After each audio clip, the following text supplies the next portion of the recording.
आज हम भारतीय दंड संहिता 1860 के बारे में चर्चा करेंगे। भारतीय दंड संहिता का निर्माण कैसे हुआ, इसके संबंध में हम सबसे पहले चर्चा करते हैं कि 1833 के चार्टर द्वारा संपूर्ण भारत में एक दंड विधान की व्यवस्था की गई थी और इस चार्टर के फलस्वरूप 1834 में प्रथम विधि आयोग का गठन किया गया, जिसमें एक अध्यक्ष और 3 सदस्य थे। इस आयोग के अध्यक्ष लॉर्ड मैकाले और इसके सदस्यों में मैक्लियोड, एंडरसन और मिलेट थे। विधि आयोग ने भारतीय दंड संहिता के प्रारूप को 14 अक्टूबर 1837 को गवर्नर जनरल की काउंसिल में पेश किया, जिसे गवर्नर जनरल की काउंसिल ने लेजिस्लेटिव काउंसिल में 1856 में प्रस्तुत किया और लेजिस्लेटिव काउंसिल ने 6 अक्टूबर 1860 को इसे पारित कर दिया। इस अधिनियम का क्रमांक संख्या 45 है और इसके प्रवर्तन की तारीख 1 जनवरी 1862 है। इस अधिनियम में कुल 23 अध्याय और 511 धाराएं हैं। आज हम इसके 23 अध्याय और उस अध्याय में जो प्रावधान किए गए हैं उसके बारे में हम चर्चा करेंगे। तो सबसे पहले हम शुरू करते हैं अध्याय 1। अध्याय 1 प्रस्तावना, धारा 1 से 5 तक। अध्याय 2 साधारण स्पष्टीकरण, धारा 6 से लेके 52 तक। अध्याय 3 दंड के विषय में है, धारा 53 से लेके और धारा 75 तक। अध्याय 4 साधारण अपवाद, धारा 76 से 106 तक है। अध्याय 5 दुष्प्रेरण के विषय में, धारा 107 से लेके 120 तक।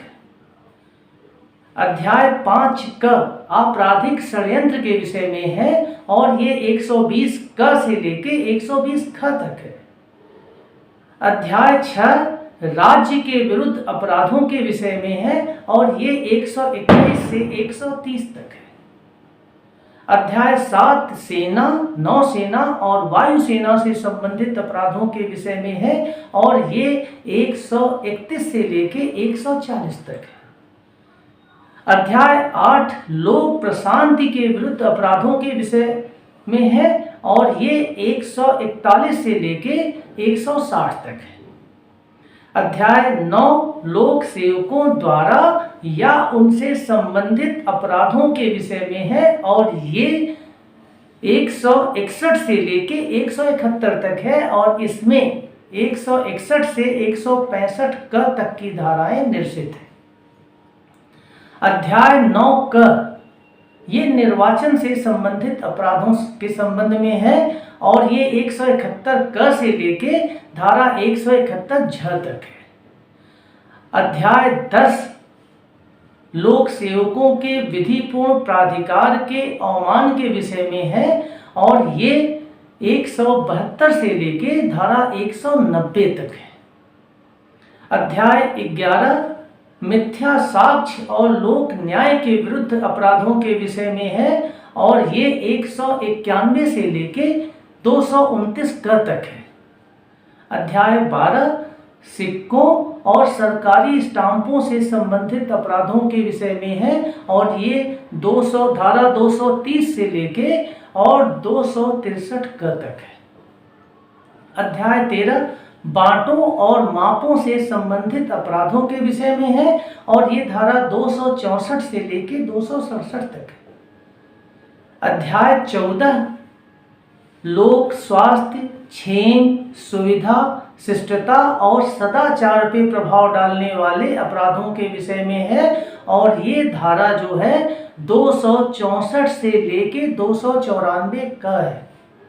अध्याय 15 धर्म से संबंधित अपराधों के विषय में है और ये धारा 295 से 298 तक है। अध्याय 16 मानव शरीर पर प्रभाव डालने वाले अपराधों के विषय में है और ये धारा जो है 299 से 377 तक है। अध्याय 17 संपत्ति के विरुद्ध अपराधों से के विषय में है और ये धारा 378 से 462 तक है। अध्याय 18 दस्तावेजों और संपत्ति चिन्हों से संबंधित अपराधों के विषय में है और ये धारा 463 से 489 अंग तक है। अध्याय 19 सेवा संविदाओं के आपराधिक भंग के विषय में है और ये 490 से 492 है। 490 और 492 दो धाराएं निश्चित हैं, सिर्फ एक ही धारा 491 इसमें है।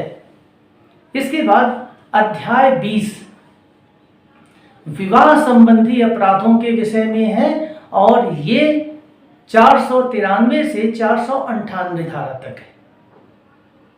फिर अध्याय 20 क पति या पति के नातेदारों द्वारा क्रूरता के विषय में है और ये धारा 498 क है। इसके बाद अध्याय 21 मान हानि के विषय में है और ये धारा 499 से 502 तक है।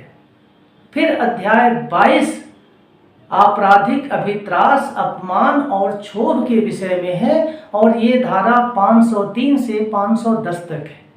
और अध्याय 23 अपराधों को करने के प्रयत्न के विषय में है और यहाँ सिर्फ एक धारा है और वह धारा 511 है। तो आज हमने आपसे सिर्फ भारतीय दंड संहिता के 23 अध्यायों के बारे में चर्चा की है। अगर आपको हमारा ये वीडियो अच्छा लगे तो इसे लाइक करें, सब्सक्राइब करें और बेल आइकन को जरूर दबाएं।